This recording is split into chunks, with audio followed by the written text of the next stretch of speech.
हरे कृष्णा ग्रंथराज श्रीमद्-भागवतम की जय। श्रील प्रभुपाद की जय। Srimad-Bhagavatam in story form, chapter 132. The liberation of Balvala and Lord Balarāma's touring the sacred places. Canto 10. When the time of Balvala's attack arrived, Balarāma was prepared. Then a fierce wind began to blow, creating a dust storm, and a filthy smell pervaded the atmosphere. There was a downpour of abominable substances, and then Balula himself appeared, trident in hand, flying through the sky. The immense demon's body was as black as coal. His hair, beard, and mustache were copper colored, and his terrible face was decorated with sharp fangs and furrowed eyebrows.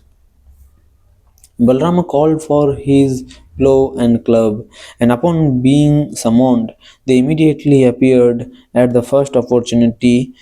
They immediately appeared.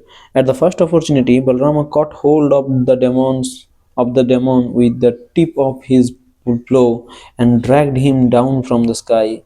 Balrama then angrily smashed Balwala on the head with his club. After crying out loudly, the demon died while blood streamed from his cracked forehead. Being very pleased, the sages performed the Abhishek bathing ceremony of Balarama while offering their heartfelt prayers and blessings. They gave Lord Balarama a garland of unfading lotus flowers called Vaijayanti Mala, as well as nice clothing and ornaments. After taking permission from the sages, Balrama departed along with some Brahmanas so that he could continue his tour of holy places. The Lord passed through Prayaga on his way to Gaya, where he offered oblations to the forefathers at the Vishnu temple as instructed by his father. At Mahindra Parvata, Balrama met Parasurama and offered his respects by bowing down. After traveling to many more places, Balrama saw the deity Venkatachala, also known as Balaji, and then he journeyed to Rangakshetra and finally Setubandha, where Lord Ramchandra had constructed a bridge to cross the ocean to Lanka. The Lord distributed 10,000 cows to the Brahmanas residing there, and then went to offer his respects to Agastya Muni at Malaya Hill. Lord Balrama went to the temple of Durga called Kanyakumari, which had been visited by Lord Ramchandra, and at Pancha Panchapsarasa, Panchapsarasa, he again distributed 10,000 cows. After traveling through Kerala, Balrama came to Gokarna, a sacred town of Lord Shiva. Finally, Balrama returned to Prabhasha, where he heard from some Brahmanas about how almost all the Kshatriyas had been killed in a great battle at Kurukshetra.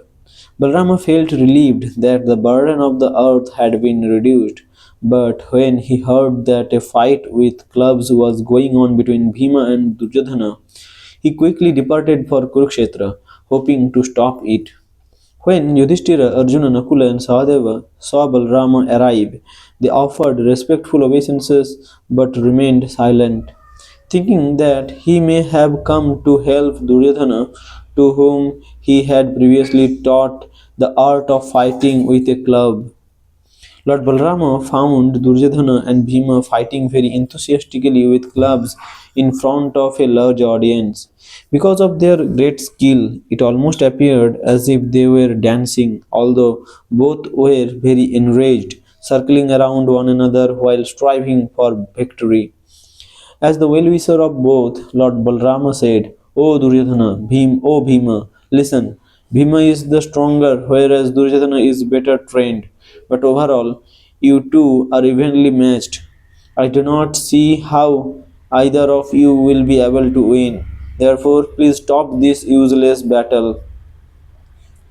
The two did not accept this advice. However, Bhima and Duryodhana were so wrapped Bhima and Duryodhana were so wrapped up in their mutual enmity that they could think of nothing else but killing one another. Understanding the destiny awaiting the two, Balrama simply left and returned to Dwarka, where he was greeted with delight by his relatives. After some time, Balrama returned to Naimisaranya, having retired from all warfare, and the sages stood up to receive him and then embraced him with great affection.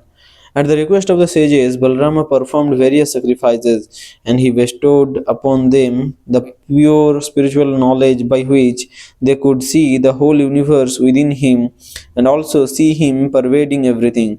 Balarāma then had the Avabhrita bath along with his family members, and at the conclusion, he looked splendid like the moon surrounded by effulgent rays. Hare Krishna.